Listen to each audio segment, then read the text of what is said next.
My wife Elle and I have been together for 9 years, married for 6, and up until a few months ago, I honestly thought we were solid. Not perfect, no relationship is, but good enough that I didn't go to sleep wondering if she actually liked me. Things started feeling off in these tiny, almost stupid ways. She suddenly guarded her phone like it contained nuclear launch codes, turned it face down every time she put it on the table, and started going out with coworkers, even though she never mentioned these coworkers before. When I'd casually ask how her night was, she'd get weirdly snappy, like I was accusing her of something just by opening my mouth. At first, I chalked it up to stress, burnout, whatever. But that gut feeling, the one people always talk about but you don't take seriously until it hits you, started nibbling at me, telling me something wasn't right. I tried ignoring it. I tried not being that guy. But the more she pushed me away, the louder that feeling got, until I couldn't pretend anymore. The actual discovery wasn't some dramatic movie moment. It was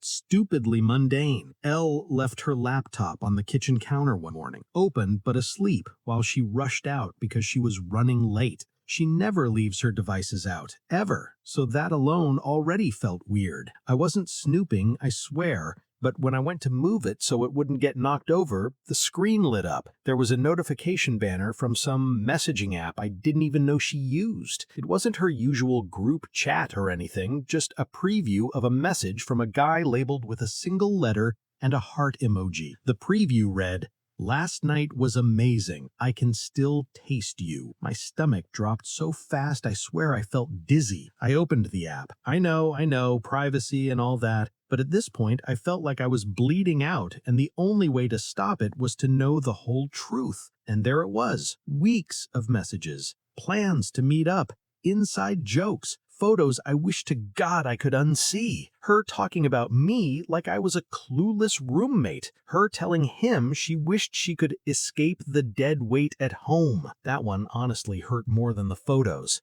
I just stood there in the kitchen, reading, shaking, feeling my whole life rearrange itself in real time. I kept waiting to feel numb or furious or anything clear, but all I felt was this heavy, sinking sense of disbelief, like someone had quietly swapped out my life for a bad parody of it. I didn't even know what to do next. I just knew everything was different now. I didn't plan some big speech. I didn't wait for the right moment. I just sat there all day playing those messages in my head until I thought I'd go insane. By the time Elle got home that evening, I felt like a shaken soda can ready to explode. She walked in all casual, humming, holding a takeout bag like she was the picture of a normal spouse coming home after work. I remember thinking how surreal it was. Like, how could she look so relaxed when she'd spent the night before with someone else? I asked her if we could talk. Immediately, she rolled her eyes and said, "Can it wait? I've had a long day." And something in me snapped. I didn't yell. I just said her lover's name, the initial, and the heart emoji. Her whole face changed. She froze, then tried to play it cool, shrugging like she had no idea what I was talking about. When I said I saw the messages, she instantly switched tactics, telling me I must have misunderstood, that it was just a joke, that he's gay, that she was venting, that I'm making a big deal out of nothing. Every sentence contradicted the last. She couldn't keep her lies straight for more than 5 seconds. When I didn't buy any of it, she got nasty, like flipping a switch nasty. She accused me of violating her privacy, said I was the problem in the marriage, snapped that she wouldn't need to talk to anyone else if I weren't so emotionally unavailable, which is hilarious considering she shuts down whenever I try to talk about literally anything. At one point, she even tried crying, but it was the fakest thing I've ever seen in my life, like she was performing sadness rather than actually feeling it. I just sat there, letting her throw every excuse, every lie, every blame-shifting tactic at me. It was like watching a stranger wearing her face, cold, defensive, irritated that she got caught instead of remorseful about what she'd done. And the worst part was realizing that whatever version of her I thought I knew, yeah, that person hadn't existed for a while. After she stormed off to the bedroom and slammed the door like I had betrayed her, the house just felt wrong, quiet, in a way that made my ears ring. I sat on the couch, staring at nothing, feeling every emotion hit me at once, like someone dumped the whole spectrum on my chest. First came the pure, white-hot anger. Not even the loud kind, the quiet, concentrated kind that makes your hands shake because your body doesn't know what to do with it. I wanted to scream, throw something, run out of the house, anything. But I just sat there, letting the reality settle in. Then came the shock, a kind where your brain keeps trying to reject the truth like a bad organ transplant. Every memory of the last few months started replaying with a new, uglier context.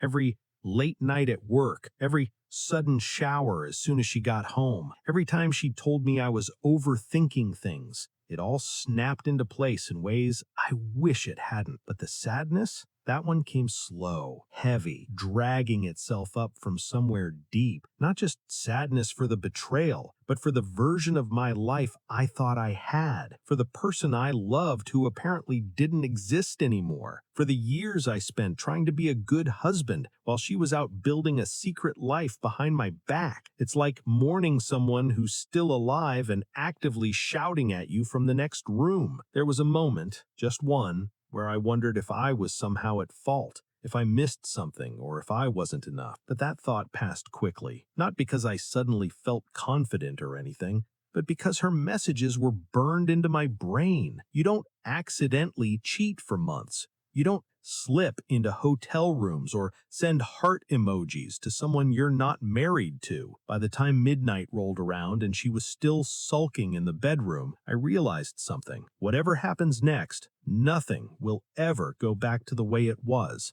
And that hurt more than anything she said during the fight. The next morning, she acted like nothing happened. She came into the kitchen, scrolling her phone, barely looked at me, and said, "So, are you done being dramatic?" Like the night before had been me throwing a tantrum instead of her double life getting exposed. That was the moment something inside me clicked into place. Not anger, not guilt, just clarity. She expected me to sweep it under the rug because that's what she'd trained me to do for years. Minimize her moods, tiptoe around her temper, pretend everything was okay so she wouldn't explode. But this wasn't a mood swing. This was her blowing up our marriage and acting annoyed that I noticed. I told her I wanted a separation, calmly. No yelling, no theatrics, just the truth. She laughed, actually laughed in my face and said, "You're not going anywhere. You can't handle life on your own." And I swear that was more insulting than anything in those messages.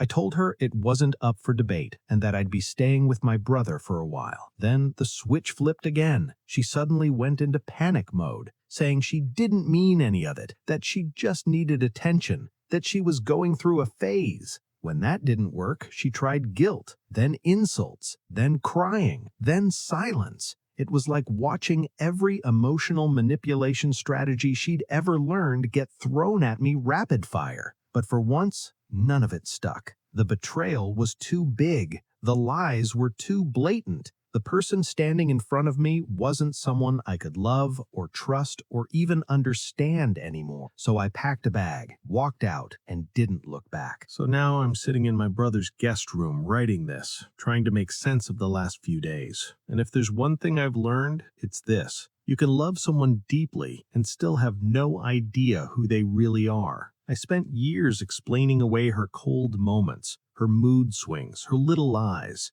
because I believed the good parts were the real her. But the truth is that the real her was the one who didn't think twice about cheating, lying, gaslighting, and then mocking me for reacting like a human being. Weirdly enough, once I stepped out of the house, the sadness shifted into something lighter, like I could finally breathe without waiting for the next explosion or excuse or fight that I was somehow always to blame for. If anyone reading this ever feels that gut-deep sense that something is wrong in your relationship, don't ignore it. Don't gaslight yourself into being reasonable, and don't let someone convince you that basic respect and honesty are too much to ask. You're not crazy. You're not overreacting, and you're definitely not responsible for someone else's decision to betray you. I don't know exactly what my life looks like from here. But I know one thing for sure. It's going to be built on truth, even if that truth is painful, and not on whatever version of reality someone else tries to force feed me.